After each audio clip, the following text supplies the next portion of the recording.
warahmatullahi wabarakatuh. Selamat Selamat siang dan salam sejahtera untuk kita semua. Marilah kita panjatkan puji serta syukur kehadirat Allah Subhanahu wa Ta'ala, bahwasannya pada hari ini kita bisa berkumpul bersama dalam acara webinar Lusrum ketiga Fakultas Teknik Geologi Universitas Padjadjaran di edisi khusus Gempa Cianjur 21 November 2022. Baiklah Bapak Ibu peserta webinar, pada hari ini Fakultas Teknik Geologi menyelenggarakan edisi khusus webinar yang akan membahas tentang Gempa Cianjur dengan narasumber 3 orang, yaitu hari ini yang sudah hadir. Terima kasih. Yang pertama Bapak Insinyur Awang Harun Satyana, yang kedua Bapak Sony Ariwibowo, dan yang ketiga adalah Ibu Dr. Yudikara.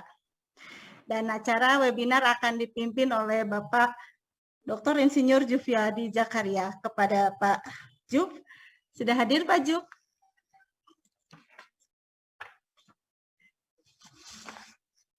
Pak Juf, Pak Jufriadi sudah hadir ya?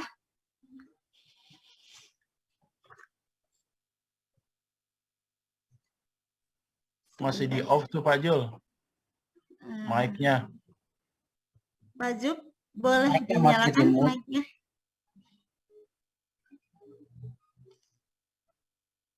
Sudah kebuka Pak Juf, tapi suaranya belum keluar.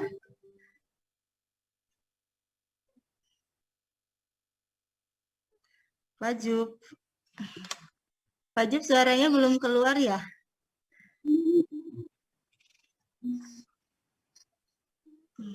Pak Juf, sebentar, kita tunggu dulu Pak Juf.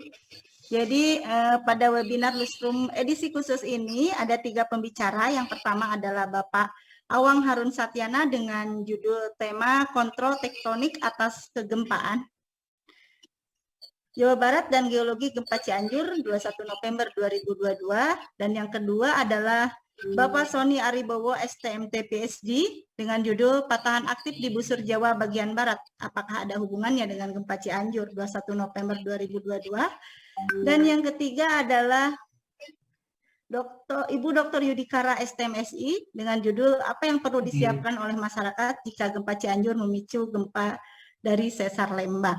Dan acara webinar pada siang hari ini akan dipandu oleh Bapak Dr. Insinyur Jufriadi Zakaria STMT. Dan sebelumnya mungkin saya akan membacakan CV dari Pak Jufriadi Zakaria terlebih dahulu.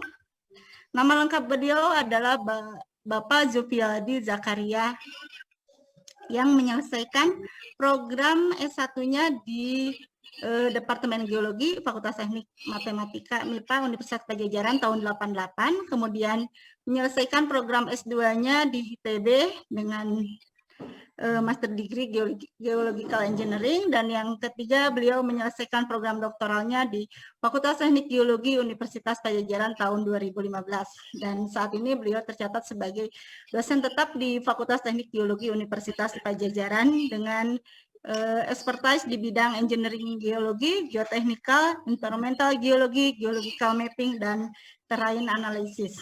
Baiklah, kita langsung sapa saja Pak Juf.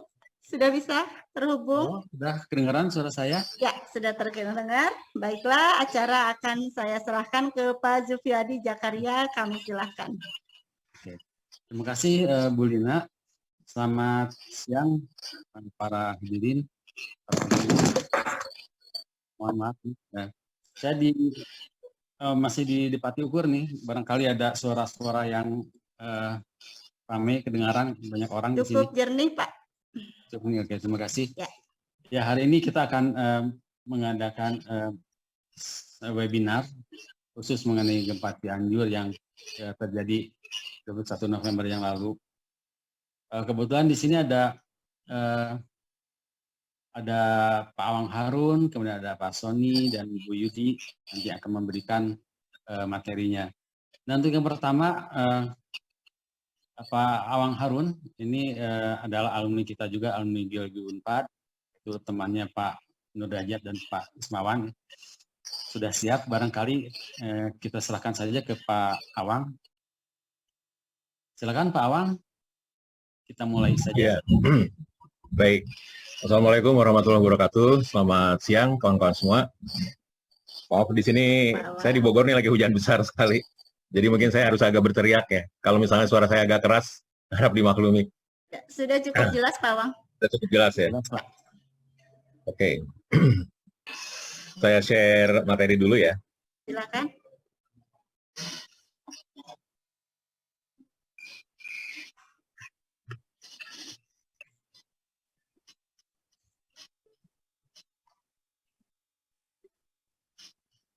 Oke. Sudah bisa dilihat Bu Lina dan Pak Zul? Sudah Pak. Ya? Sudah jelas ya. Baik, ada 3 hari yang lalu itu saya dihubungi oleh kawan-kawan panitia Lustrum 3 seminar Geo webinar ya, webinar Unpad. Ada isu yang memang harus kita bahas gitu ya, dan waktunya memang sebisa mungkin dekat dengan kejadian itu supaya kita bisa sama-sama bahas, karena sekarang pun evakuasi masih terus dilakukan, dan mungkin kita juga dari segi ilmiah harus membicarakan ini ya untuk keperluan mitigasi ke depan gitu, karena ada beberapa hal-hal yang memang sedikit simpang siur ya tentang kejadian gempa di Cianjur pada hari Senin siang ya, 21 November 2022. Nah, saya berusaha untuk melihat lebih agak komprehensif, nanti rekan-rekan Sonia, Ribo, dan Tara itu akan melihat lebih detail untuk setiap areanya. Karena sebenarnya ada beberapa isu-isu yang regional di Jawa Barat ya terkait ini, jadi saya agak muter-muter dulu ya sebelum masuk ke gempa Cianjur, supaya kawan-kawan juga mendapatkan pemahaman yang baik, karena yang namanya gempa juga selalu tidak lepas dari berita-berita yang hoax ya atau mengerikan dan lain-lain. Coba kita dudukan lebih detail dengan melihat kerangka tektoniknya. Karena saya meyakini bahwa semua itu juga karena ada kontrol tektoniknya atas kegempaan di Jawa Barat ini. Jadi nanti saya akan bicarakan pertama tentang Megatrust Jawa Selatan yang juga menjadi isu yang heboh juga. Kemudian juga tentang sesar Lembang nanti akan dibahas oleh Ibu Kara dengan lebih detail. Kemudian juga tentang Baribis ya, di sini ada Mas Sony yang sedang melakukan studi S3-nya untuk itu. Saya akan sedikit ambil beberapa hasil karya penelitian Kang Sony ya, dan saya akan dudukan dalam kerangka regional. Kemudian juga sesar Cimandirinya sendiri juga menjadi isu, apakah gempa kemarin di Cianjur itu berasal dari sesar Cimandiri atau bukan, nanti kita akan lihat ya. Hal-hal itu harus kita bicarakan karena nanti akan membantu kita untuk melakukan mitigasi ke depan ya. Tentu kalau kita memahami geologi gempa dengan baik, harapannya kita bisa melakukan mitigasi dengan lebih baik juga. Jadi coba kita lihat dulu beberapa foto-foto yang saya ambil dari berbagai sumber ya. Untuk kawan-kawan juga sudah bisa melihat gempanya sebenarnya tergolong tidak terlalu kuat ya, 5,6 momen magnitude, tetapi kerusakannya besar dan makan korban cukup banyak ya. Korban meninggal sudah hampir 300 orang, dan itu pun belum termasuk yang hilang ya, masih terkubur. Di sini kita bisa melihat foto-foto seperti itu. Dan juga karena kebetulan kejadiannya itu di lereng sampai kaki Gunung Gede, itu longsor akan menjadi bahaya kolateral, jadi bahaya ikutan ya, bahaya ikutan untuk terjadi kegempaan atas kegempaan ini, yaitu yang harus kita waspadai.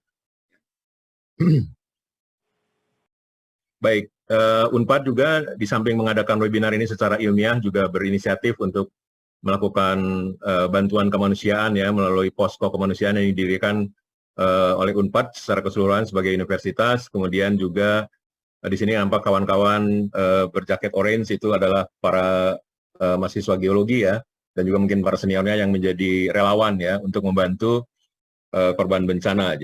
Jadi Unpad dalam hal ini juga langsung terjun ke lapangan dan juga mengadakan webinar ini supaya kita bisa memahami gempa ini dengan lebih baik ya, dengan langsung mengundang para narasumber yang kredibel untuk itu, dan juga punya spesialisasi dalam hal itu, dalam hal ini Kang Sony dan Bu Kara ya.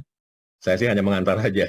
Baik, tentu yang namanya mitigasi untuk pengurangan korban bencana itu bisa dilakukan dengan baik bila kita juga memahami geologi gempa itu dengan baik ya. Karena itu memang kita harus memahami sebenarnya kejadian gempa yang ada di kemarin di Cianjur itu datang dari mana gitu. Supaya nanti kita ke depan juga bisa lebih waspada, apakah memang datang dari zona sesar Cimandiri atau bukan, atau sesuatu yang baru. Ya, kemarin malam saya kebetulan nonton breaking news dari TV One dan menghadirkan Pak Diki Muslim ya, yang tadinya mau jadi moderator, jadi mau saya tampilkan gambar nih. Ternyata Pak Zulfiadi yang menggantikan. Makasih Pak Zul. Nah, di sini juga Pak Diki Muslim itu bilang ya, waktu diwawancara, saya ikut wawancaranya, meragukan sesar Cimandiri penyebab gempa. Di kalangan kami, sejak hari Senin pun banyak ngobrol-ngobrol tuh di kalangan para geolog, ini sebenarnya gempa dari mana nih? Gempa dari sesar Cimandiri kah? Atau suatu gempa yang baru? Ya, itu di kalangan para geolog itu belum cukup tuntas untuk dibicarakan. Ya. Kemudian juga ada isu-isu yang berkembang, apakah ini akan memicu erupsi gunung api, gunung gede gitu ya, karena memang terjadinya di lereng dan sampai kaki gunung gede. Kemudian juga akan menggerakkan sesar Lembang gitu ya. Nah, itu semua hal-hal yang harus kita address ya, harus kita bahas ya sore ini, mudah-mudahan bisa menjadi pengetahuan kita bersama nantinya. Nah, untuk itu saya menyusun konten seperti ini, agak banyak, mudah-mudahan waktunya tidak terlalu memakan waktu, tapi maaf kalau saya agak cepat ya. Pertama tentang kontrol tektonik atas kegempaan, ya. Kemudian kontrol tektonik atas gempa megatrust Sumatera dan Jawa, ini harus saya bahas karena terjadi simpang siur, terjadi berita-berita hoax dan lain-lain terkait ini ya. Jadi ini waktu yang baik itu untuk kita bahas bersama. Kemudian tentang struktur Jawa Barat ya, ini akan terkait dengan sesar-sesar Cimandiri, sesar Lembang, sesar Baribis, yang secara teknikal disebut sebagai upper plate deformation. Jadi suatu deformasi yang terjadi di lempeng bagian atas ya, bukan di lempeng yang tersubduksi di selatannya. Nah, kemudian secara spesifik saya akan bahas dulu tentang sesar Cimandiri, dari sejarahnya bagaimana ya, nature-nya, kemudian tentang kegempaannya, kemudian sesar Lembang dan kegempaannya. Nanti sedikit ada masuk yang baru saya plot tentang sesar Baribis, saya pinjam dari Kang Sony ya, gambar-gambarnya. Nanti bisa dibahas lebih detail tentunya oleh Kang Sony. Nah, kemudian tentang gempa Cianjur, dan saya bilang di sini nomor 7 take away points gitu, supaya nanti kawan-kawan yang hadir di sini sesudah menyaksikan ini juga punya kesimpulan gitu ya. Paling tidak apa-apa sih yang saya presentasikan pada siang ini yang bisa menjadi hal-hal yang mungkin bisa jadi summary gitu ya. Silahkan kawan-kawan bisa ambil poin-poin tersebut, kalau meyakininya, kalau enggak bisa kita diskusikan ya. Baik, tentu kita sudah sama-sama tahu bahwa Indonesia itu terposisikan secara tektonik di pertemuan lempeng ya, karena itu kita sebut sebagai daerah konvergensi. Jadi warna-warna ini menunjukkan kecepatan lempeng yang bergerak ya, yang warna biru itu paling lambat, yang warna merah itu paling cepat. Nah, kita tahu lempeng putus ya. Putus ya, Mbak itu ya, Mbak Lina ya. Lanjut Pak. Enggak, langsung. Saya share screen lagi ya. Baik, udah bisa dilihat ya. Bisa Pak. Oke, jadi yang warna biru ini relatif diam ya, relatif fixes. Jadi dia sangat pelan gitu. Arahnya pun nggak jelas ya. Panah-panah ini menunjukkan vektor, jadi kecepatan dan arah gitu. Kita bisa melihat lempeng Sunda ini memang sudah fixes. Tapi kalau kita perhatikan di sebelah baratnya kita punya lempeng Samudra Hindia yang menyusup di bawah India ya, kemudian di sebelah barat Sumatera, sebelah selatan Jawa. Dan kalau kawan-kawan perhatikan ke sini makin lama makin cepat kecepatan lempeng itu. Nah, kecepatan lempeng itu nanti akan berpengaruh juga terhadap pola deformasi ya, pola deformasi baik yang ada di lempengnya sendiri yang kita sebut sebagai gempa megatrust maupun yang di overheating plate-nya atau di upper plate deformation yang juga akan mempengaruhi kegempaan di di Jawa Barat, di onshore yang seperti terjadi kemarin di Cianjur ya. Nah, pengukuran GPS yang dilakukan lebih kurang 10 tahun ini itu menunjukkan bahwa memang kita aktif gitu ya. Kita bisa melihat panah-panah ini adalah pola-pola pergerakan pulau ya, Pulau Sumatera, Pulau Jawa. Kita bisa melihat Pulau Sumatera bergerak agak ke timur laut, ini bergerak dominan ke arah timur, Kalimantan juga sama ya. Menunjukkan bahwa mereka aktif gitu ya. Aktif bergerak gitu. Jadi memang ini pun bergerak terus gitu ya. Bergerak terus sekitar 7 cm per tahun. Nah, itu semua yang kemudian memberikan gaya untuk terjadi kegempaan ya. Jadi memang itu kegempaan itu tidak lepas dari kontrol pergerakan tektonik lempeng ya yang sedang berkonvergensi di selatan Jawa dan sebelah barat Sumatera. Nah, ini gambar kartun yang menunjukkan kita punya lempeng Samudra Hindia di sebelah selatan yang menyusup atau subduksi ke bawah lempeng yang diduduki oleh Sumatera dan Jawa ya. Ini kita sebut sebagai lower plate dan ini adalah upper plate. Jadi kalau yang saya maksud sebagai upper plate deformation itu adalah sesar-sesar yang terjadi di bagian atas lempeng. Nah itu yang nanti akan menjadi golongan sesar Cimandiri, sesar Lembang, sesar Baribis. Nanti kita akan bicarakan seperti itu. Gempa titik-titik ini menunjukkan kegempaan ya. Di sini ada gempa yang berhubungan dengan subduksi yang kita kenal sebagai megatrust. Ada gempa juga yang disebut sebagai slab earthquake, yaitu gempa yang ada di dalam lempeng sendiri, lempeng samuderanya sendiri. Nah ini lempeng-lempeng yang terjadi di off-reading plate, yang nanti tipe dari gempa Cianjur kemarin adalah seperti ini ya. Nah pertemuan-pertemuan lempeng ini tentu saling berkonvergensi, tentu ada stres ya, ada tegasan-tegasan gaya-gaya energi bumi sendiri yang saling bertemu. Nah kemudian batuan juga punya kapasitas untuk bertahan, akhirnya dia retak. Nah energinya itu patahan dari retakan itu kemudian menjadi gempa ya. Nah karena itu kalau kita bikin satu diagram yang bagus seperti dari majalah Newsweek ini saya ambil ya, kita bisa melihat gitu. Di sebelah barat Sumatera dan di sebelah selatan Jawa, Jawa Barat sampai ke Jawa Timur, kita punya lempeng Samudra Hindia yang sedang bergerak kira-kira 7 cm per tahun dan bergerak terus ke bawah ini. Dan ini mereka saling tekan menekan ya.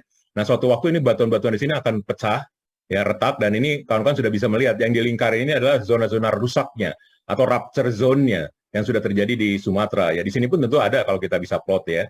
Nah akhirnya kita bisa melihat oh inilah sebaran-sebaran kegempaan. Yang warna merah itu adalah gempa dangkal, yang warna hijau gempa menengah kedalamannya ya, sementara yang biru adalah gempa yang sangat dalam, lebih dari 300 km kedalamannya. Nah yang berbahaya tentunya adalah gempa-gempa yang dangkal karena dekat sekali ke permukaan di mana tempat hunian manusia ada. Nah kemudian yang namanya pertemuan lempeng pun itu mengontrol erupsi gunung api ya. Makanya gunung-gunung api itu adalah sejajar posisinya dengan batas lempeng. Nah, kalau misalnya kita punya kegempaan yang terjadi di daerah gunung api seperti yang terjadi kemarin di Cianjur, mungkin kita menjadi bingung juga ya. Itu gempa dari mana? Apakah gempa yang berhubungan dengan erupsi vulkanik yang kita sebut gempa vulkanik atau itu gempa tektonik karena lempeng? Tetapi kita bisa yakini bahwa yang kemarin itu adalah gempa tektonik karena juga kerasa kemana-mana ya, ke Bekasi kerasa, ke Jakarta, ke Bogor, ke Bandung juga mungkin terasa. Kalau dari gunung api nggak mungkin ya, itu adalah gempa tektonik. Tetapi yang berikutnya adalah apakah gunung gede bisa teraktifkan? Nah, nanti kita bisa jadi membicarakan hal itu ya. Jadi gempa adalah kalau kita definisikan peristiwa bergetarnya bumi akibat pelepasan energi bumi secara tiba-tiba ya, yang ditandai dengan patahnya lapisan batuan. Jadi selalu ada sesar. Ya, jadi ada patahan di lapisan batuan di kedalaman kerak bumi. Seperti disebut kemarin, gempa Cianjur berasal dari kedalaman 10 km. Berarti di 10 km itu ada patahan batuan. Nah, kemudian akumulasi energi penyebab terjadinya gempa bumi dihasilkan dari pergerakan lempeng-lempeng tektonik. Ya, jadi kalau tidak ada pergerakan lempeng tektonik atau tidak terasa sampai ke luar, ke pulau jauh, seperti di Kalimantan, ya nggak akan ada gempa. Jadi tidak heran kenapa gempa-gempa ini selalu terjadi di pinggir-pinggir lempeng, karena di sanalah mereka saling bertemu. Jadi gempa itu juga bisa banyak ya, ada gempa tektonik seperti yang kemarin di Cianjur, karena ada patahan fault dan beriterasi dengan gerakan lempeng, ada gempa volkanik, misalnya gunung Semeru, Gunung Merapi mau meletus, tentu ada gempa lokal kan, itulah gempa volkanik. Nah, tetapi gempa tektonik tidak jarang mengaktifkan gempa volkanik atau letusan gunung api, itu yang harus kita lihat atau kita bincangkan gitu ya. Tetapi jangan termakan oleh hoax, misalnya, oh Gunung Gede tiba-tiba meletus, enggak ya, Gunung Gede oke-oke aja sampai sekarang gitu. Nah, atau kemudian batuan-batuan yang runtuh ya, misalnya ada gua yang runtuh di bawah tanah, bisa bikin gempa juga ke permukaan, tapi itu sifatnya sangat lokal ya. Atau ada ledakan nuklir, itu pernah ada ledakan nuklir di Korea Utara itu diukur magnitude kira-kira sekitar 3 magnitude-nya ya. Atau ada tumbukan meteorit seperti terjadi zaman-zaman dulu, itu bisa. Jadi banyak sekali penyebabnya ya. Tapi kita akan batasi di membicarakan gempa tektonik dan gempa volkanik terkait dengan gempa Cianjur ini. Baik. Saya akan mulai dengan isu pertama, kontrol tektonik atas gempa megatrust Sumatera dan Jawa. Kenapa saya ini address ya? Karena bisa dibilang di 3 tahun terakhir ini saya melihat banyak sekali para ahli melakukan simulasi tsunami, kemudian juga diambil media, tapi juga mungkin disalahpahami, dan akhirnya menjadi hoax ya yang sangat beredar di masyarakat. Seolah-olah Jawa Selatan itu pasti akan diancam tsunami 41 meter seperti itu ya. Coba kita akan lihat bagaimana sebenarnya duduk perkaranya. Kemudian juga kita harus bedakan antara gempa yang terjadi di Sumatera dan Jawa untuk tipe-tipe megatrust ini. Baik, kita lihat kembali ke gambar ini. Ini yang kita sebut sebagai megatrust. Sebenarnya istilah teknisnya adalah seperti ini, megatrust ya. Jadi trust itu adalah sesar naik kan. Jadi ini adalah sesar naik yang besar, karena itu disebut megatrust. Dan kebetulan juga gempanya adalah kuat-kuat. di atas 7 momen magnitude. Inilah yang kita sebut sebagai megatrust ya. Sebenarnya itu adalah tidak beda dari subduksi. Jadi gempa-gempa subduksi, tapi sekarang populer disebut sebagai gempa megatrust. Nah, saya akan berangkat dulu dengan membicarakan umur kerak samudra yang masuk ke bawah lempeng-lempeng ini. Kawan-kawan bisa lihat di sini, kalau kita berangkat dari Sumatera ke selatan Jawa, kemudian ke selatan Tenggara, itu umurnya semakin tua, kerak oceanic ini. Kawan-kawan bisa melihat di sini ya, di sini main antara sekitar Miocene 40-30 ya, di selatan ini ya. Kemudian bergerak ke selatan Jawa itu hijau semua, artinya dia bergerak ke 80-100, ya. Kemudian jauh di bawah ini sampai ke arah biru, masuk ke Jurassic. Jadi makin ke sini umur kerak samudra makin tua. Ya, di sini gambar yang lebih sederhana juga sama. Kawan-kawan bisa melihat di sini.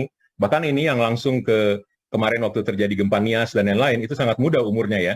Kira-kira sekitar 40-an di sini. Nah, kemudian ke sini berangsur makin lama makin tua. Di sini kuning, hijau muda, hijau biasa, terus biru dan akhirnya ungu. Makin lama makin tua. Dan yang paling tua adalah sekitar 100 Jurassic ya, 160 juta tahun. Jadi lempeng yang bergerak ke sini beda-beda umur subduksinya. Nah, kita tidak boleh menyamakan bagaimana sudut subduksinya. Dan ternyata itu sudah disamakan saja gitu ya, dipukul rata saja. Nah, itu salah satu yang harus kita kritisi pertama. Ya. Nah, memang ada perbedaan. Bagaimana kalau subduksi itu landai atau curam? Oh, sangat berbeda. Kawan-kawan bisa melihat ya, ini contohnya ya. Kita punya contoh di sini adalah yang dangkal ya, yang landai. Terus makin ke sini makin curam. Artinya apa? Ada yang namanya disebut sebagai coupling. Coupling itu adalah bagaimana eratnya intercept antara lempeng samudra yang masuk dengan lempeng benua yang di atasnya. Kalau mereka begitu dekat saling menekan, itu disebut coupling, couple. Mereka jadi saling yang boleh disebut terkunci. Nah, hal yang begitulah yang menyebabkan gempa besar. Tetapi begitu ininya makin curam, beniohnya makin curam disebut sebagai decoupling. Kalau decoupling artinya tidak terkunci, tapi terbuka. Nah, itu banyak menyebabkan kegempaan yang berbeda-beda. Karena kita bisa lihat di sini, kalau misalnya dalam keadaan terkunci, kita punya vektor deformasi yang mengarah ke horizontal. Tapi begitu kita punya sifatnya yang decoupling, tidak terkunci, mereka justru ke bawah. Nah, akibatnya di sini kita akan punya thrust fault yang besar-besar, sementara di sini kita punya normal fault yang besar-besar. Nah, apa beda thrust fault dan normal fault dalam kegempaan? Nanti kita akan bahas. Nah, coba kawan-kawan bisa melihat kasus Sumatera. Sumatera, itu kita tadi sudah lihat ya dari umur kerak samudra, mereka semuanya adalah muda. Dan tidak mengherankan kenapa semua gempa ini, focal mekanismenya adalah sesar-sesar naik.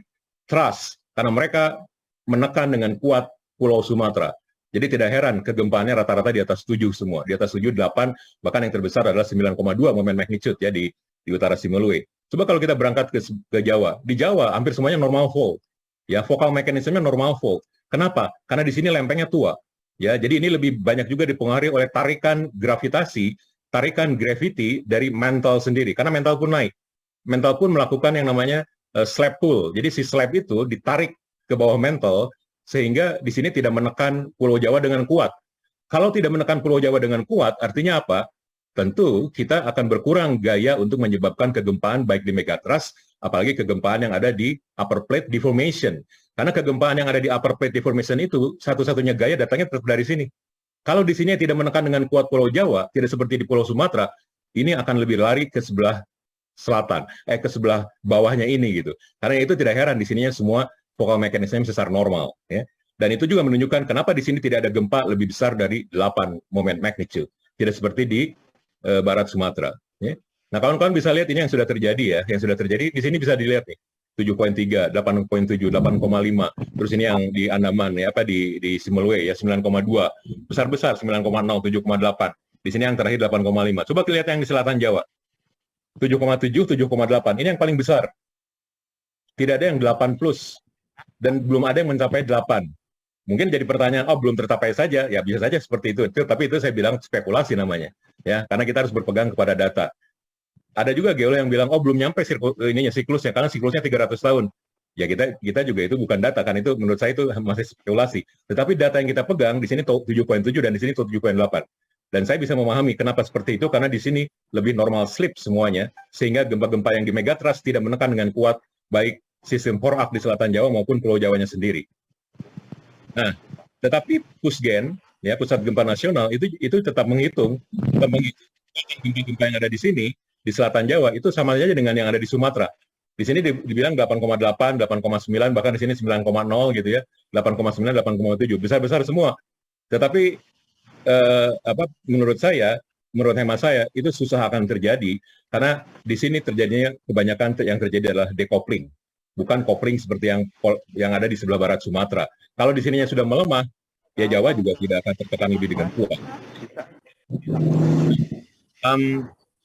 Profesor Widiantoro dan kawan-kawan ya itu membuat satu simulasi tsunami ya dengan asumsi bahwa di sini terjadi gempa 9,2 ya. Kawan-kawan bisa melihat papernya di sini. Nah, dibilang bahwa di sini 9,1 lebih kurang ya.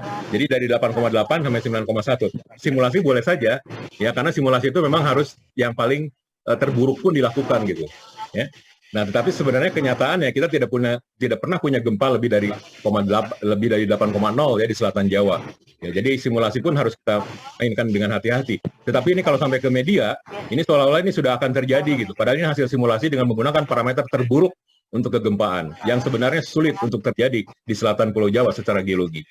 Nah, kawan-kawan bisa melihat ya ini dari BMKG sama. Ini menyamakan juga megatrusnya itu lebih kurang sama gitu. Baik di barat Sumatera maupun di selatan Jawa ini lebih kurang sama.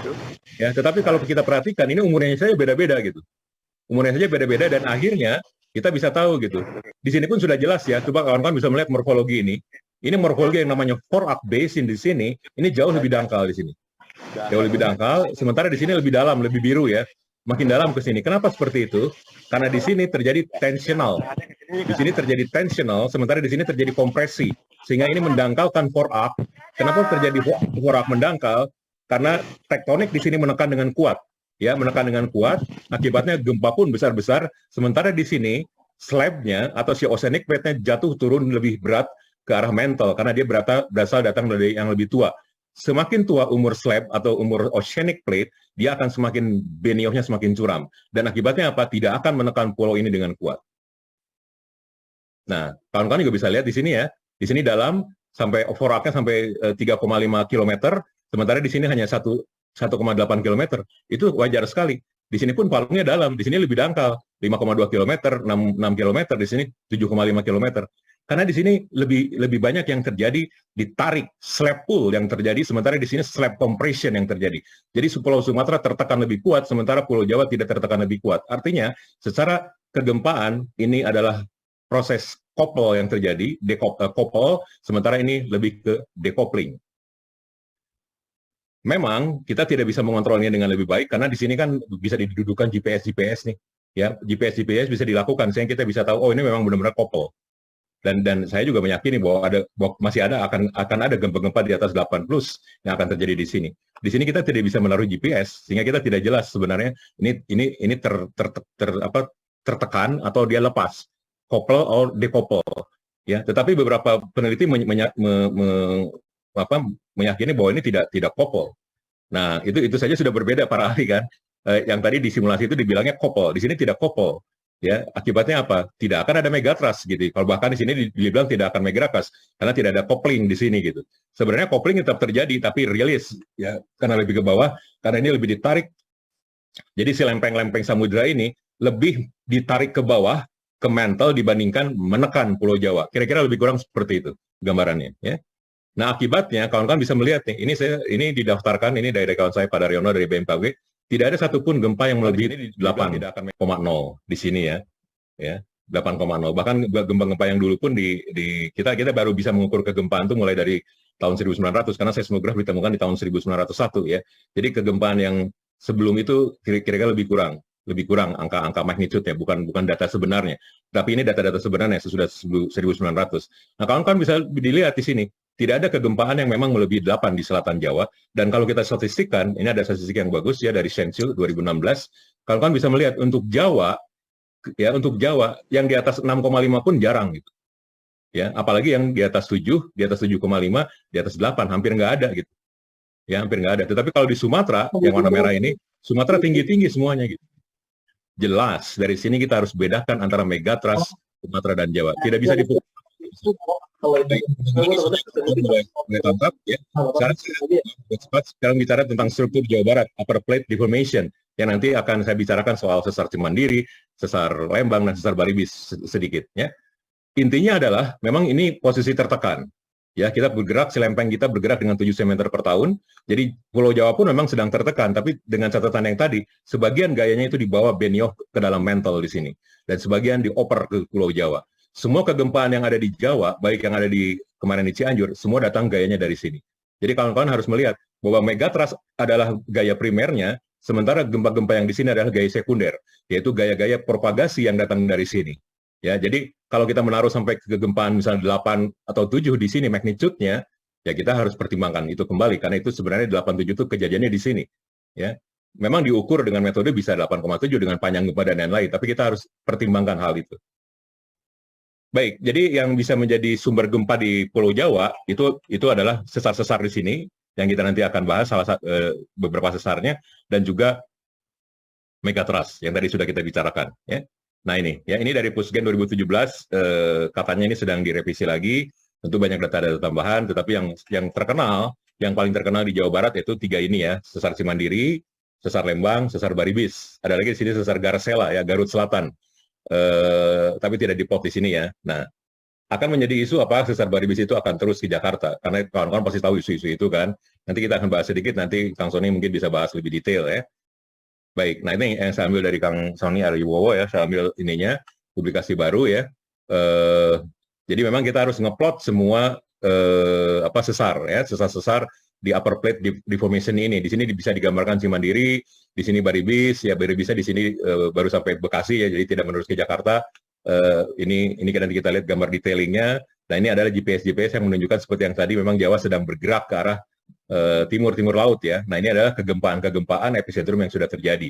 Coba inilah gambar detailnya ya, gambar detailnya kita bisa melihat ini adalah sesar Baribis di sini, beberapa ada Subang sampai Purwakarta, ini ada beberapa sesar yang lain di sini di stop ya. Nah itu yang akan nanti kita bicarakan lebih lanjut ya. Epicentrum terakhir di sini 2019 ya, momen magnitudenya 3,2 kira-kira di sini.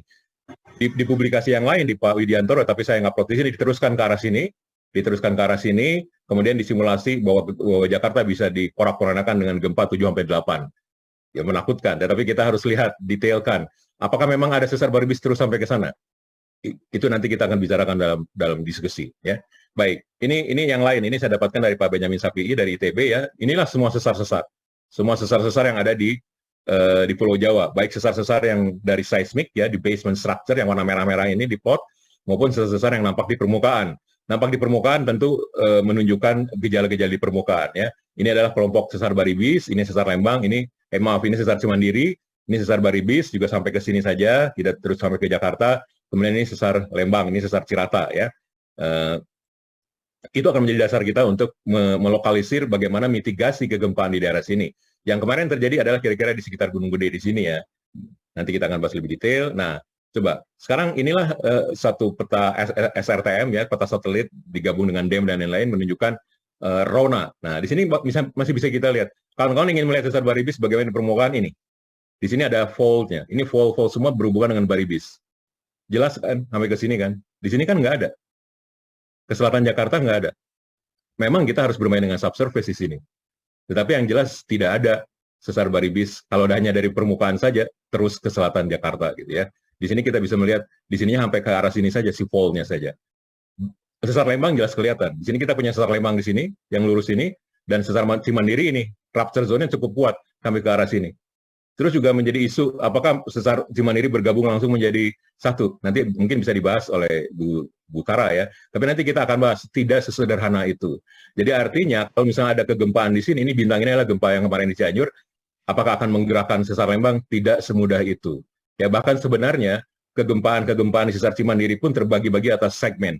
Ada yang membagi menjadi 3 segmen, Ibu Gayatri Marliana yang risetnya di sini membagi menjadi 6 segmen. Segmen-segmen itu akan mempersulit gempa untuk propagasi secara keseluruhan. Bahkan sesar Lembang pun dibagi oleh Pak Mudrik menjadi 6 segmen. Jadi tidak mudah gitu ya untuk gempa itu saling berpropagasi dengan gampangnya gitu ya. Baik. Nah, kalau kawan-kawan lihat ternyata si sesar-sesar yang tadi kita bicarakan itu hampir semuanya kalau kita dudukan di peta fisiografi Van Memelen itu datangnya tuh di fisiografinya gitu. Ya contohnya ini Baribis nih. Baribis ya di sini itu adalah di batas fisiografi antara Bogor Antikinorium, zona Bogor dengan Northern Plain of Batavia, Jakarta. Sementara sesar Lembang juga sama gitu, antara Bandung Zone dengan Bogor Zone. Nah, kemudian ini juga sama, yang namanya sesar Cimandiri persis itu di atasnya atau di batas utaranya dari Plato Jampang, ya. Jadi memang mereka berasalnya dari situ, tapi kemudian menjadi sesar mendatar, ya. Nanti saya akan bicarakan lebih detail. Nah, ini yang kemarin gempa di Cianjur, ya. Nah, ini dari Pak Suyono, ya. Dari Pak Suyono menunjukkan kepada kita bagaimana pola-polanya. Pak Suyono pun Baribis masih sampai ke arah sini. Di sini kita tidak tahu, ya. Saya adalah orang perminyakan dan sudah banyak sekali meneliti daerah subsurface sini dan tidak menunjukkan ada Baribis yang bergerak ke arah sini. Yang ada adalah sesar-sesar yang tegak begini, dan itu adalah sesar-sesar yang tua, di basement, jauh sekali di bawah, di pratersier umurnya. Tidak ada sesar muda yang masuk ke arah sini, yang umurnya muda. Ya. Sementara di sini kita bisa lihat ini adalah kompleks sesarnya Cimandiri, ini adalah sesar Lembang kira-kira di sini. Ya, ini adalah sesar Cirata kira-kira. Ya. Nah, kemudian Pak Suyono pun menunjukkan bahwa sesar ini mengangkat batuan vulkanik, terus di utaranya itu diendapkan sedimen-sedimen kipas bawah laut gitu ya. Nah, yang kemarin ini kegempaan di sini, apakah berhubungan dengan sesar Saguling? Nah, kita belum tahu karena mekanismenya lain. Sesar Saguling thrust yang kemarin adalah sesar mendatar mengiri ya, yang kemarin kegempaan di Cianjur itu.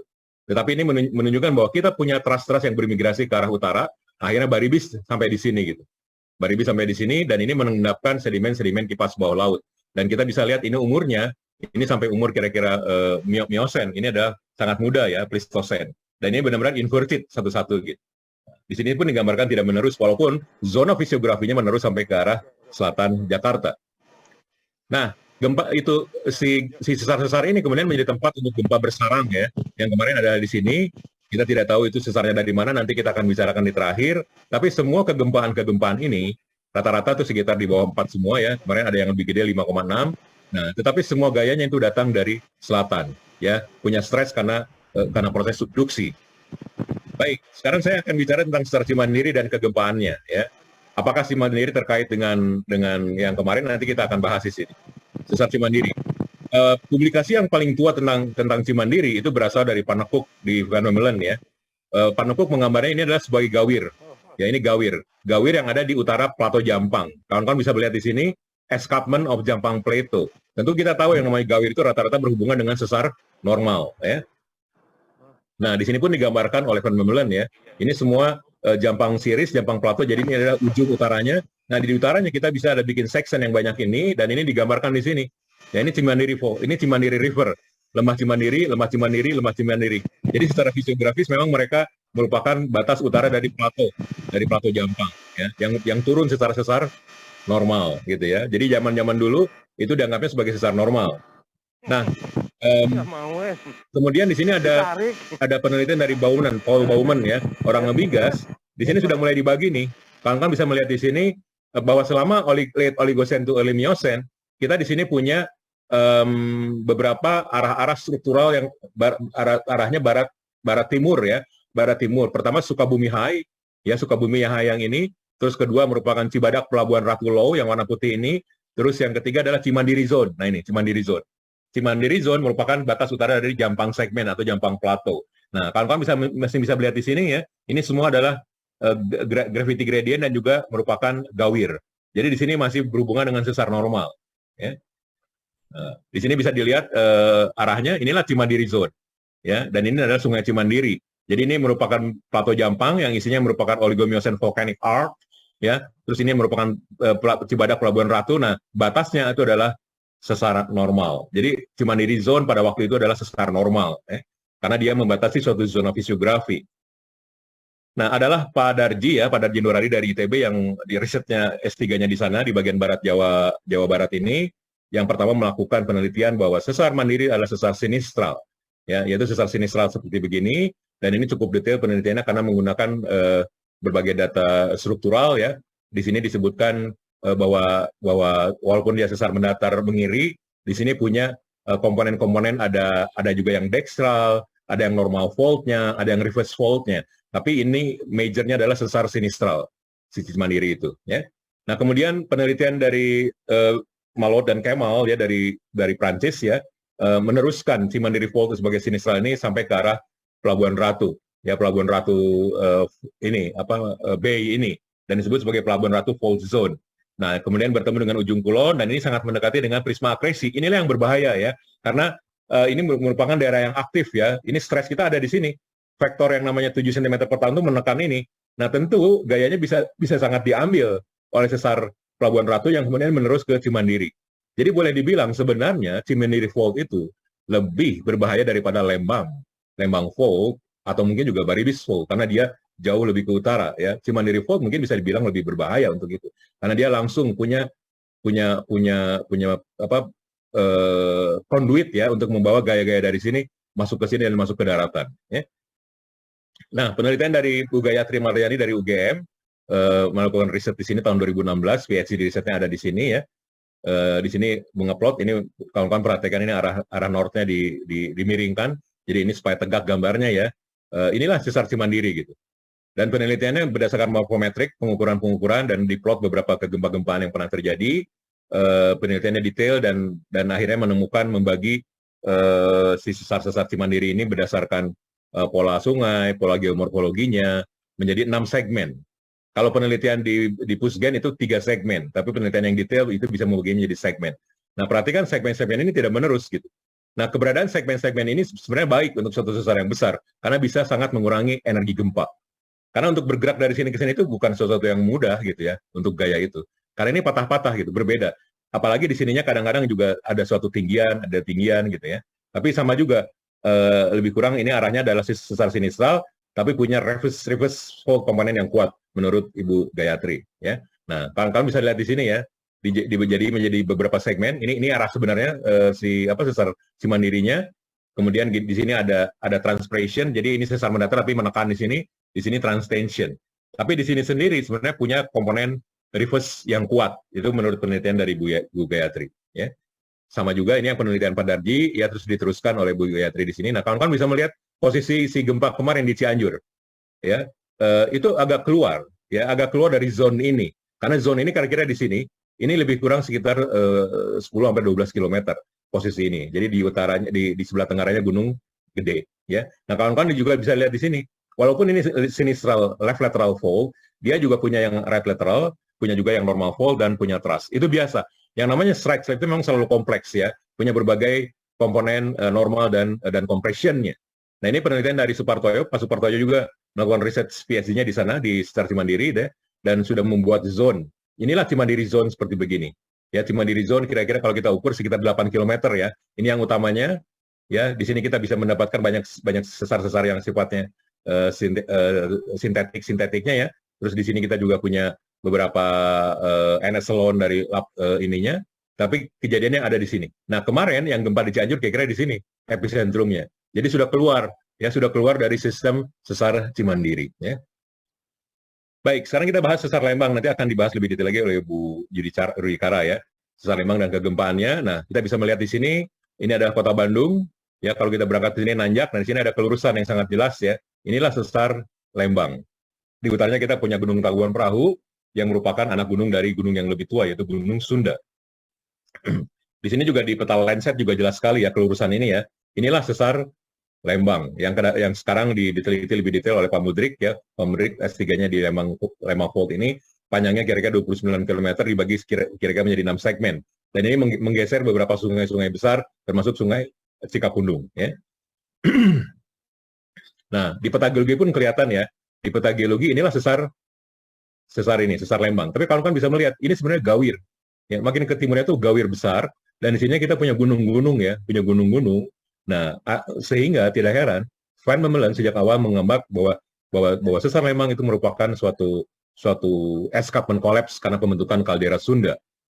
Nah, kalau kan bisa melihat lebih jelas di sininya ya. Ini adalah sesar Lembang, ini adalah lembah Sungai Cikapundung, ini gunung-gunung Bukit Tunggul dan lain-lain, dan ke sebelah sininya adalah Gunung Tangkuban Perahu. Nah, apalagi di sini bisa dilihat lebih jelas gitu ya. Terjadi escarpment-nya yang sangat besar di sebelah timur, sementara ke sini makin lama makin kecil ininya. Sampai ke barat di sekitar Padara nggak kelihatan lagi. Ya, jadi kalau dalam sesar disebutnya seperti scissors ya, sesar gunting yang oblik normal gitu. Normal fold ke arah sininya. Sehingga beberapa kawan menganggap bahwa sesar Lembang bukan sesar sinistral tapi sesar normal ya. Nah, tapi lagi-lagi ini ada di batas fisiografi ya antara zona Bandung dan zona Bogor. Nah, kalau kita bikin section kira-kira begini. Van Memelen sudah dari awal menganggap bahwa itu berhubungan dengan Gunung Sunda di sini. Nah, inilah sesar sesar Lembang dan berhubungan dengan kolaps dari kaldera Sunda ini. Ya.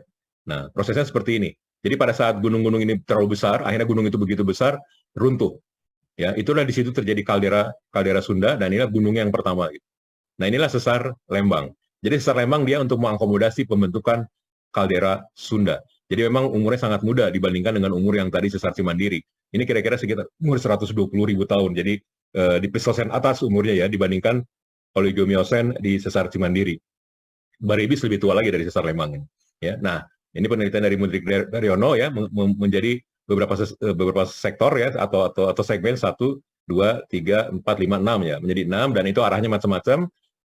Memang secara pengukuran GPS dia menunjukkan arah sinistral juga gitu, gerak sinistral. Tapi seperti biasa, seperti di sesar Cimandiri ada beberapa yang normal, ada yang thrust, ada yang normal, itu biasa saja gitu ya.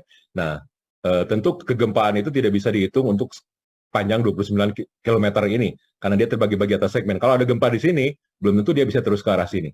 Akibatnya memendekkan ini.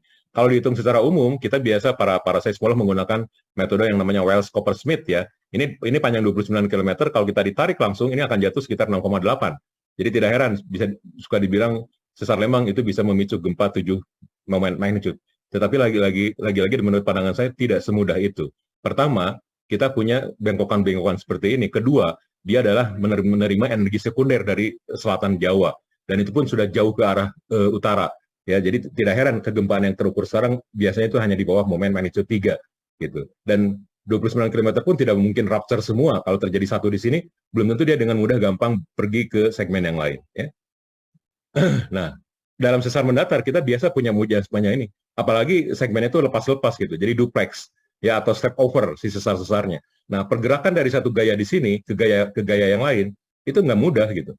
Ya, jadi nggak selalu mudah karena kita punya bengkokan-bengkokan yang sifatnya bisa meredam energinya gitu. Jadi jangan dibayangkan bahwa 29 km sepanjang sesar Lembang itu akan rupture semua, belum tentu. Ya, pertama gayanya adalah gaya sekunder, kedua dia dicegat atau dipatah-patahkan oleh segmen-segmennya. Nah, akibatnya apa? Yang selama ini terukur gempanya kecil-kecil, ya 3,3 gitu ya. Di bawah ini semua lah, di bawah 3 semua gitu, sesar-sesar Lembang ini. Ya. Itu yang sudah terukur, walaupun diprediksi bisa sampai 7, ya tapi menurut saya tidak semudah itu. Baik, sekarang kita masuk ke beberapa yang mau terakhir nih, gempa Cianjur 21 November 2022 ya. Kawan-kawan sudah bisa melihat, ini saya dapatkan dari Pak Supartoyo, dari Badan Geologi ya, dari PVMBG. Memang posisinya di sini. Posisinya jauh di sini, di utara, jadi boleh dibilang kalau dari sini aja mungkin bukan bagian dari sesar Cimandiri. Saya diskusikan dengan kawan-kawan berapa besar rupture zone dari Cimandiri. Itu paling kalau tadi dari disertasinya Pak Supartoyo itu sekitar 8 km. Ini masih 12 km gitu. Jadi itu ada di luar sistem. Jadi apakah kita mau menyebut bahwa gempa kemarin di Cianjur disebabkan sesar Cimandiri? Nah, kita nanti akan diskusikan ya. Nah, kemudian ini dari kawan saya dari Pak Zulfakrisa dari Geofisika ITB, mekanismenya sama dengan sesar ini, yaitu sinistral ya, mendatar sinistral dan arahnya pun sama, strike-nya seperti begini. Ya, tapi ini di sini ininya, epicentrum-nya. Ini adalah Gunung Gede, ya. Ini kota Cianjur di sini kota Sukabumi. Nah, ini keluar dari sistem ini. Jadi ini memang boleh dibilang itu bukan bagian dari sesar Cimandiri. Ya, nah ini merupakan zona-zona aftershock-nya ya, aftershock-nya bergerak ke arah sini. Sementara ini Lembang Fault begini. Kalau misalnya aftershock-nya bergerak ke arah sini, mungkin Lembang bisa kita bilang hati-hati, tapi demikian. Yang namanya foreshock kan kayak apa, aftershock itu kan juga sudah di bawah 3 gitu ya. Nah, kalau kita plot sekarang di peta geologi dari Pak Sujatmiko, peta lama tahun 1972 tapi sangat baik ya, kita bisa melihat inilah endapan Gunung Gede. Kalau kawan-kawan lihat di sini ada breksi, lahar, tuf. Itu yang menyebabkan kenapa gempa dengan kekuatan 5,6 bisa memporak-porandakan banyak rumah-rumah dan juga banyak memakan korban, mobil segala macam masuk terperangkap dan lain-lain ya, ada di sini. Ya, pertama dia posisinya ada di lereng Gunung Gede sampai ke daerah kaki. Tentu kita tahu itu bukan daerah yang bagus ya untuk stabilitas. Kedua, dia merupakan endapan volkanik yang sangat muda, endapan kuarter, jadi belum terkonsolidasi dengan baik. Jadi begitu ada gempa, si energinya itu bisa teramplifikasi sendiri.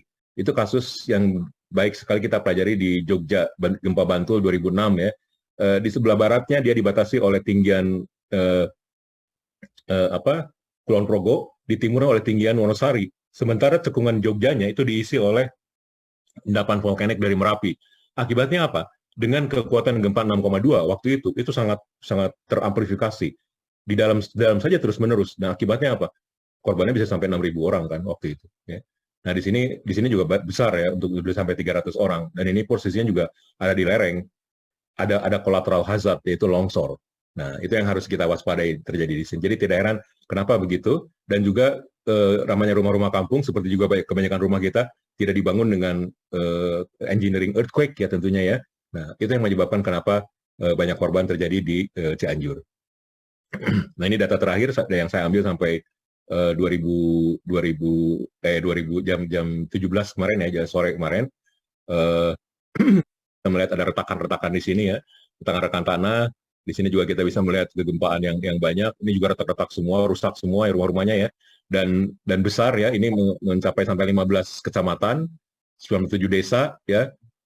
Korban meninggalnya sudah 271 orang. Saya yakin ini akan bertambah terus karena evakuasi masih akan dilakukan sampai 7 hari ke depan. Ini kita masih di hari keempatnya ya.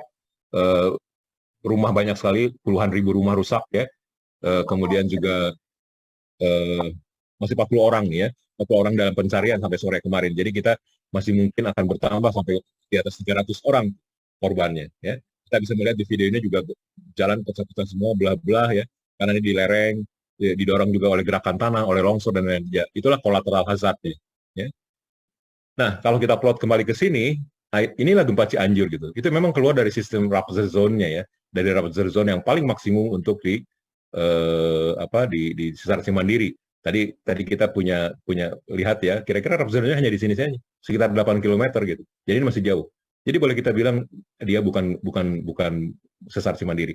Jadi kalau di media sesar Cimandiri penyebabnya yaitu ulasan awal saja dari para ahli, tapi sudah kita dudukan lebih detail, dia bukan diakibatkan oleh sesar Cimandiri. Jadi ini sesar apa? Apakah sesar lama? Yang jelas ini tidak terpetakan. Ya tadi kawan-kawan bisa melihat di peta ini juga nggak ada gitu ya. Di peta geologi ini nggak ada. Kalau ini adalah sesar Cimandiri, bisa kita lihat di sini sesar Cimandiri. Di sini nggak ada sesar.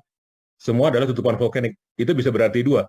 Sesar lama yang terbentuk bersamaan dengan sesar Cimandiri, makanya arahnya sama, tapi kemudian ditutup oleh endapan vulkanik.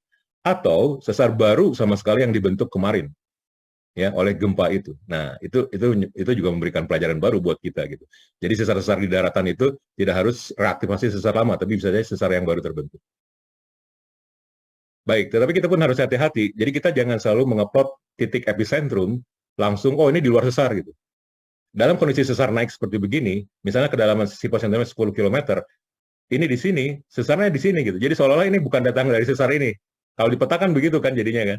Tapi yang kemarin itu kebetulan sesarnya adalah sesar mendatar, sinistral, dan deep-nya itu antara 70-80. Jadi memang benar-benar apa yang ada di epicenternya di situ juga lokasi sesarnya gitu. Ya, kalau ini kan kalau sesar naik kan begini modalnya kan. Jadi di kedalaman 10 km, tapi ini bukan di sesarnya gitu. Seolah-olah ini bukan sesar penyebab gempa. Sesar penyebab gempa, tapi di peta itu sudah geser kan, karena ini sesar naik. Tapi kebetulan yang terjadi adalah sesar mendatar kemarin kan, dengan deep 70-80, jadi lebih kurang lokasinya masih di bawah permukaan, masih di sesar yang sama, gitu, lebih kurang. Ya. Nah ini nih, kalau ada epicentrum di sini, ini sebenarnya sesarnya di bawah permukaan kan selalu di bawah permukaan, yang namanya sesar, misalnya ini 20 km terjadi di sesar ini. Tapi kalau di peta, oh seolah-olah di sini, oh ini bukan penyebab sesar, padahal sesaran ini penyebab. Tapi itu kalau sesar naik, mekanisme vokal mekanismenya. Nah, kebetulan kemarin adalah vokal mekanismenya adalah sesar tegak dan 70-80 deep. Jadi langsung sesarnya juga di sini-sini juga. Gitu. Nah, jadi kita bisa agak yakini bahwa itu bukan sesar Cimandiri ya penyebabnya, tapi sesar baru atau sesar lama yang tidak kita ketahui karena tertutup oleh endapan vulkanik kuarter gunung gede. Baik, itu kawan-kawan yang bisa saya presentasikan, mudah-mudahan bermanfaat. Nah, inilah take away points ya, kira-kira summary atau kesimpulan yang kawan-kawan boleh pegang, boleh debat. Silakan ya, silakan kalau seperti itu kita bisa diskusikan juga. Tapi ini kesimpulan yang bisa saya pikirkan sementara ini. Pertama, Indonesia secara tektonik lempeng merupakan wilayah konvergensi lempeng-lempeng, sehingga kegempaan merupakan proses geologi yang umum terjadi dan menjadi bencana ketika terjadi di wilayah hunian manusia. Nomor dua, terjadi perbedaan umur lempeng samudra yang menunjam di barat Sumatera dan selatan Jawa, sehingga tektonik subduksinya pun berbeda, berangsur dari sistem kopling di barat Sumatera dan decoupling di selatan Jawa. Hal ini memengaruhi magnitudo gempa megatrust. Saya tidak bilang bahwa magnitudo 8+ tidak bisa terjadi di Jawa, tapi saya bilang sulit untuk terjadi. Deformasi struktur Jawa Barat dikontrol oleh sejarah geologi wilayah ini, dan terakhir dikontrol oleh tektonik subduksi dari selatan Jawa Barat. Ya. Nah, struktur-struktur utama terdiri atas sesar mendatar, sesar naik, dan sesar turun, dan lipatannya. Nah, komplikasi deformasi struktur biasa terjadi seperti di sesar Cimandiri ya, dan gempa-gempa di Jawa Barat berhubungan dengan struktur-struktur ini. Ini khususnya buat gempa-gempa di upper plate ya. Nah, sesar Cimandiri merupakan batas utara fisiografi Plato Jampang dan Pelabuhan Ratu Low yang terbentuk pada Oligocene. Jadi tua, menunjukkan pergawiran sesar normal pada awalnya, tapi kemudian berubah menjadi sesar mendatar sinistral dengan komponen sesar naik, sesar turun dan terbagi kepada beberapa segmen. Kenapa berubah? Karena ada vektor subduksi di selatannya. Ya, dan itu terjadi juga di sesar Lembang. Dulunya dia merupakan kolaps karena kaldera, lalu berubah menjadi sesar sinistral karena dia digerakkan oleh gerak lempeng dari selatan. Sesar Cimandiri menerus ke arah barat daya sebagai sesar mendatar sinistral Teluk Pelabuhan Ratu yang masuk ke area konvergensi lempeng, masuk ke prisma akresinya. Nah, kondisi ini membuat sesar Cimandiri aktif membawa energi propagasi dari subduksi dan bisa menyebabkan proses kegempaan di zona sesarnya. Poin nomor 2 yang terakhir, 56, sesar Lembang merupakan sesar yang pada awalnya terbentuk sebagai gawi runtuhan yang berhubungan dengan erupsi katastrofik Gunung Sunda pada Pleistocene atas, sekitar 120.000 tahun yang lalu. Kemudian berubah menjadi sesar mendatar sinistral karena vektor subduksi yang bergerak ke utara, yang terbagi ke dalam beberapa segmen, 6 segmen menurut Pak Mudrik Daryono. Ya. Sesar Lembang merupakan sesar aktif yang telah beberapa kali mengakomodasi kegempaan berasal dari propagasi gaya stres regional. Pendapat saya, dia juga akan sulit untuk dapat sampai M7, karena dia pertama mendapatkan gaya sekunder, dia jauh ke utara dan dia menjadi terbagi beberapa segmen. Dan itu dibuktikan oleh rekaman kegempaan yang semuanya di sekitar 3. Gempa Cianjur 21 November 2002 pukul 13.21 WIB terutama berdampak pada wilayah Kabupaten Cianjur, merupakan gempa tektonik berasal dari pematahan batuan dengan mekanisme sesar mendatar sinistral dari kedalaman 10 km berlokasi di lereng tenggara Gunung Gede. Tetapi ini bukan gempa vulkanik. Dan menurut pendapat saya tidak akan mengaktifkan Gunung Gede karena Gunung Gede sekarang posisinya sedang dalam normal. Ya, kecuali kalau magmanya sudah penuh di kantongnya, misalnya dalam posisi waspada gitu ya, bisa saja. Tapi ini normal-normal aja gitu. Jadi nggak akan ada apa-apa dalam bayangan saya, dalam pandangan saya. Nanti kita lihat gitu ya. Nah, sesar gempa ini sejajar dan bermekanisme sama dengan sesar Cimandiri, tetapi diperkirakan bukan bagian dari zona sesar Cimandiri. Sesar gempa ini merupakan sesar lamba yang tidak teridentifikasi karena tertutup endapan kuarter Gunung Gede. Ada 2 kemungkinan, atau sesar baru yang terjadi kemarin oleh deformasi gempa. Gempa dengan magnitude 5,6 ini memakan cukup banyak korban meninggal, tercatat 271 orang sampai kemarin pukul 17, karena gempanya dangkal, hanya 10 km, terjadi di wilayah lereng dan kaki Gunung Gede. Tentu kita tahu yang lereng tidak stabil, area dengan sedimen vulkanik kuarter yang belum cukup terkonsolidasi, sehingga bisa mengamplifikasi energi gempa di dalam lokasinya sendiri.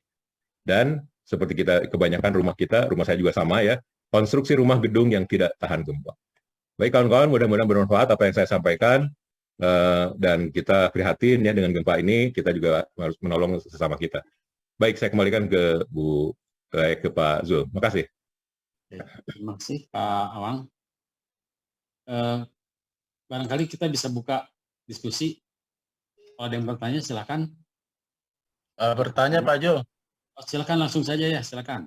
Oke, Assalamualaikum warahmatullahi wabarakatuh. Pak Awang, terima kasih. Ya. Ini minimnya data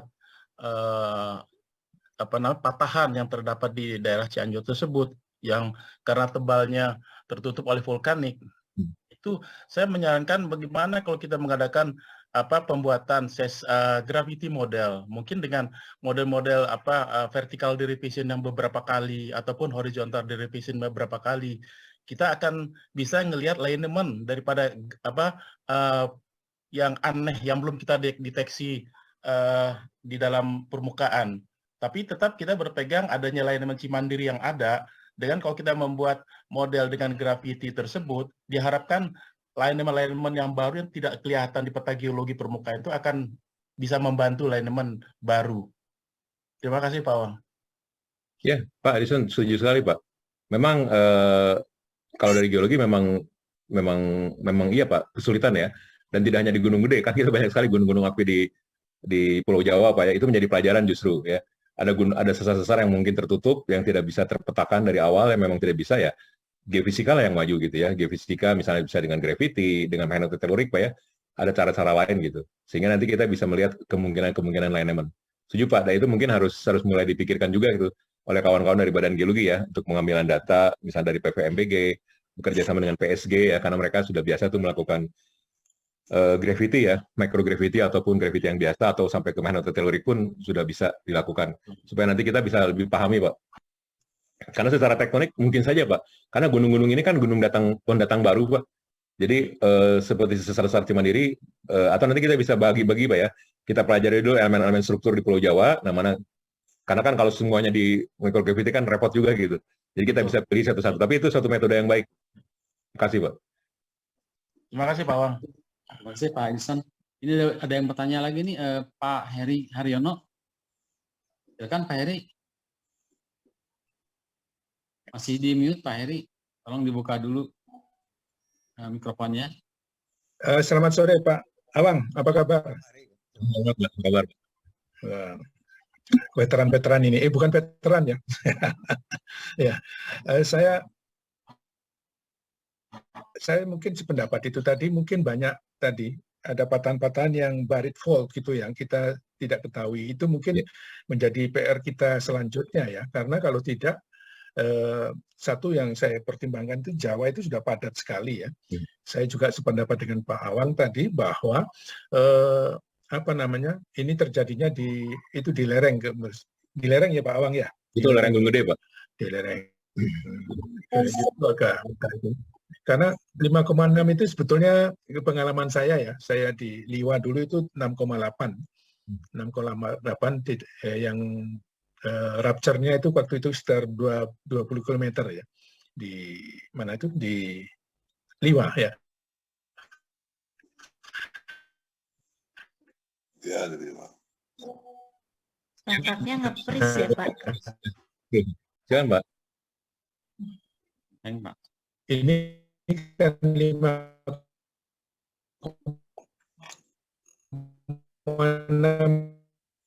Pak Heri, tampaknya nge-freeze ya Pak Awang ya? Masih sih, hanya suaranya putus-putus. Mungkin Ya. Ya. Oh, suaranya putus-putus. Silakan Pak. Ya, agak putus-putus suaranya, Pak. Oh ya. Ya, putus-putus ya. Ya. Bisa didengar Lanjut, Pak. Awang? Bisa didengar, Pak. Oke, jadi ini ada perspektif baru. Apa yang tadi disebut atau apakah itu gempa baru, patahan baru, Patahan baru. Ya, tetapi at least pasti ada patahan di situ, di Betul, daerah Pak, ya. situ yang mungkin tidak kita lihat dulu. Iya. Nah, di mana itu mungkin karena tertutup, tadi Pak Awang nyebutkan tertutup apa namanya? Endapan volkanik ya, endapan Iya. volkanik itu. Nah, karena di Jawa itu endapan volkaniknya begitu banyak, dan hampir ya Jawa dan Sumatera atau sampai pulau-pulau ke sana, itu mungkin buried fault ini juga menjadi tugas pemerintah untuk memetakan itu. Bukan hanya yang itu ya, tentu saja prioritas yang patahan yang tampak di permukaan. Yang kedua, tempat-tempat mana yang diperkirakan, mungkin dari geofisik tadi Bapak sebelumnya sudah menjelaskan bahwa bagaimana untuk mencari itu. Tentu ada metodologi yang perlu kita itu mungkin. Nah, disinilah perlunya mungkin kerjasama. Saya berharap itu universitas juga bergabung. Misalnya ada yang punya data, ya khususnya misalnya Pajajaran lah katakanlah, ada yang meneliti di sekitar mana ini namanya tadi, Cianjur, ada tempat lain, sehingga datanya terkumpul, tidak harus disatukan. Nanti BG, Badan Geologi, tugasnya adalah mengcompile semua dari itu dan melakukan itu. Itu usul saya untuk pertemuan ini yang bagus ini. Terima kasih Pak Awang. Terima kasih Pak Heri. Ya, salam Pak. Salam sehat Pak. Usul yang baik Pak. Mungkin kita bisa coba di Cianjur Pak ya, karena kebetulan kan ada sesarnya. Kita bisa pilot Pak ya, dengan microgravity misalnya atau dengan gravity tadi Pak Edison sarankan dari beberapa layer second vertical derivative gitu Pak ya. Bisa berangkat dari situ. Nanti kalau misalnya sukses memang bisa mendefinisikan fault. Nah, artinya terbuka juga bahwa ada fault-fault yang selama ini tertutup dan bisa jadi sumber gempa gitu loh Pak Heri. Iya betul. Saya juga setuju Pak Awang tadi dengan kita harus teliti sekali memetakan peta-peta yang ada di permukaan sekarang lah. Berapa panjang segmen-segmen itu yang terjadi itu. Dan karena mungkin tidak bisa pecah sekaligus 29 km katakanlah, tetapi mungkin bisa pecah cuma 8 km dan itu per segmen Pak. Ya per segmen gitu, maksud saya begitu. Begitu Pak Awang, terima kasih. Oke, terima kasih Pak Heri. Satu lagi barangkali ini Pak Awang ada Pak Herman Muhtar. Ya, silakan Pak Herman. Halo, Pak Selamat Herman. sore Pak Wang. Kawan Herman. Apa kabar Pak Wang? Baik, Pak. Iya, terima kasih Pak Wang atas pencerahannya. Jadi jelaslah kita keterkaitan mulai dari tektonik regional sampai lokal kegempaan itu. Saya anggap itu clear sekali gitu. Hanya ada satu ini hanya bahan diskusi aja lah atau pendapat Pak Wang gitu. Iya, Pak. Boleh-boleh aja, bisa benar bisa tidak Pak Wang ya. Iya, silakan Pak. Ya. Ini dari hasil pengalaman saya Pak Wang, itu banyak perubahan lingkungan-lingkungan yang sifatnya besar, itu diakibatkan oleh tektonik. Sambil contoh sekarang cekungan Jakarta. Ya. Jelas itu aktif tektoniknya karena terbentuk kuarter. Kemudian Bandung. Begitu juga Semarang. Ya. Tapi setelah saya kaji secara mendalam, itu tidak ada hubungannya dengan sesar yang wah sering disebut-sebutkan oleh berbagai pihak seperti Cimandiri, kemudian Baribis dan Lembang gitu. Yeah. Sambil contoh sekarang Jakarta. Orang ribut Baribis, tapi saya nyatakan itu bukan Baribis. Memang ada uplift aktif di sana itu. Itu satu. Begitu juga di Bandung. Saya pernah kerjasama dengan Pak Tohab, kerjasama dengan Pak Sarjono, itu menemukan ada blok tektonik utara-selatan. Dan nggak ada hubungan dengan sesar Lembang. Gitu. Jadi menarik gitu. Sehingga saya berpendapat nih Pak Wang, bisa salah bisa benar gitu. Saya beranggapan bahwa masih banyak sesar-sesar aktif besar yang tidak tersingkap di permukaan. Itu jauh di bawah. Ini justru bahaya gitu. Ya ini kan hasil riset. Saya ambil contoh sekarang seperti Jakarta gitu. Saya beranggapan itu sudah aktif sejak 1 juta tahun yang lalu. Bayangin aja dia bisa membentuk suatu cekungan kuarter gitu. Cekungan kuarter yang luar biasa. Sampai kedalaman 600 meter ketebalannya. Itu bukan hal yang kecil untuk tektonik gitu. Nah sehingga ya kemarin juga saya tidak sependapat dikait-kaitkan dengan Cimandiri, apalagi dikaitkan dengan Lembang. Enggak. Mungkin ada sesar-sesar yang tidak kita ketahui gitu. Nah ini masalah. Karena saya bukan orang struktur, saya hanya mengaplikasikan geologi kuarter melalui klimato-stratigrafi. Itu aja Pak Ewang. Semoga bisalah dapat koreksi atau pandangan dari Pak Wang. Terima kasih Pak Wang. Assalamualaikum. Terima kasih. Ya, terima kasih Pak Herman. Ya, Pak Herman spesialisnya di perubahan iklim ya dan sedimentasinya gitu. Betul Pak. Memang kita harus masukkan Pak kemungkinan-kemungkinan itu ya, termasuk pembentukan cekungan kuarter di Jakarta, di Semarang, Pekalongan, termasuk Bandung ya yang jadi untuk ataupun daya air Pak ya. Itu patut dibawa gitu. Hanya saya belum bisa menganalisis lebih jauh kan, mungkin harus cek data lebih detail Pak ya. Tapi masukan-masukan dari Pak Herman sangat berharga Pak, bahwa itu memang juga harus menjadi input-input kita kalau kita mau melihat integrasi. Putus-putus.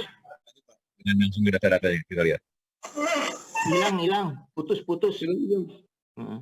Enggak, ini pendapat Pak Wang aja nih. Saya ambil contoh sekarang cekungan Bandung Pak Wang ya. Hasil studi saya, itu evolusi daripada cekungan Bandung itu terdiri dari 2 blok tektonik gitu, utara dan selatan. Nah yang aktif sekarang justru di selatan, bukan di utara. Tapi teman-teman ribut masalah sesar Lembang gitu. Nah di dalam rekaman seismograf di selatan ini tiap hari gempa. Di daerah Kertasari, di daerah itu gempa, udah biasa itu skala 3-4 itu udah biasa setiap harinya gitu. Nah hal ini tidak pernah dibicarakan gitu. Tidak pernah dibicarakan gitu. Nah kenapa? Dengan skala 5,6 Cianjur aja udah bisa hancur gitu. Apa tidak mungkin terjadi di Bandung Selatan demikian gitu. Itu. Ya ini kaitannya masalah geodinamik Pak Wang ya. Karena saya juga berkesimpulan bahwa kompleks gunung api di utara seperti Tangkuban Perahu itu bukan aktif untuk saat ini. Yang aktif itu adalah yang di selatan gitu. Ya ini memang agak riskan juga ya kita diskusikan, tapi ya Ya konsep sih konsep, cuman untuk mendiskusikannya tidak mudah karena kita selalu, ya mohon maaf aja, selalu terpaku dengan data-data yang lama gitu. Coba lihat peta-peta tektonik sekarang, itu di sejak Van Mellen juga udah ada kok, tapi tidak pernah memunculkan hal yang baru. Itu baru Jawa, Sumatera juga banyak. Tuh. Gitu aja Pak Awang, terima kasih. Ya, makasih Pak Herman. Ya, masukan-masukan yang tidak biasa ya, misalnya Selatan Bandung lebih aktif dibanding Utara. Tapi nggak apa-apa Pak, itu kita bisa lihat ya. Nanti kita artinya kan tidak menutup kemungkinan-kemungkinan yang lain gitu loh, Pak Herman. Makasih Pak.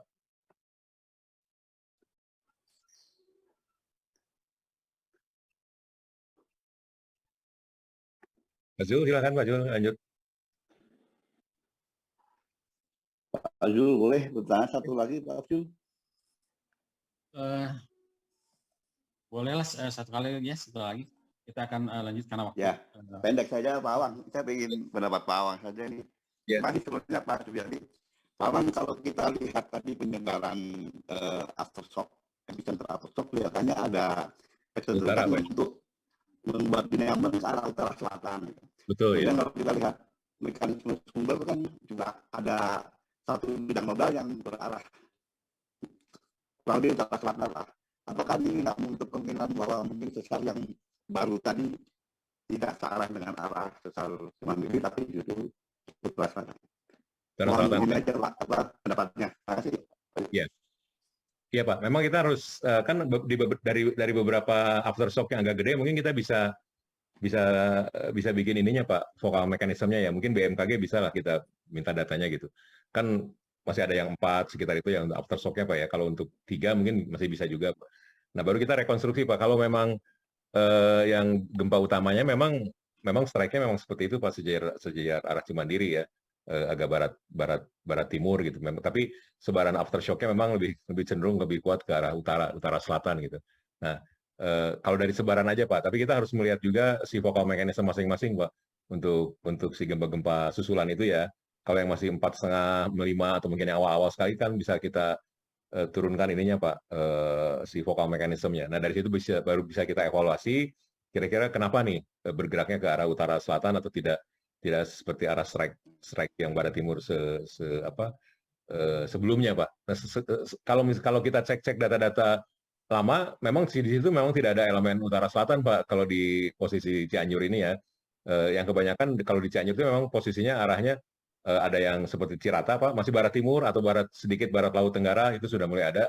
Utara selatan agak jarang Pak di daerah Jawa Barat. Utara selatan itu banyaknya di utara Pulau Jawa, di utara Jawa Barat, di offshore. Dan di Banten, Pak, banyak seperti itu. Sampai ke selatan, utara Banten itu banyak sekali, Pak, utara selatan.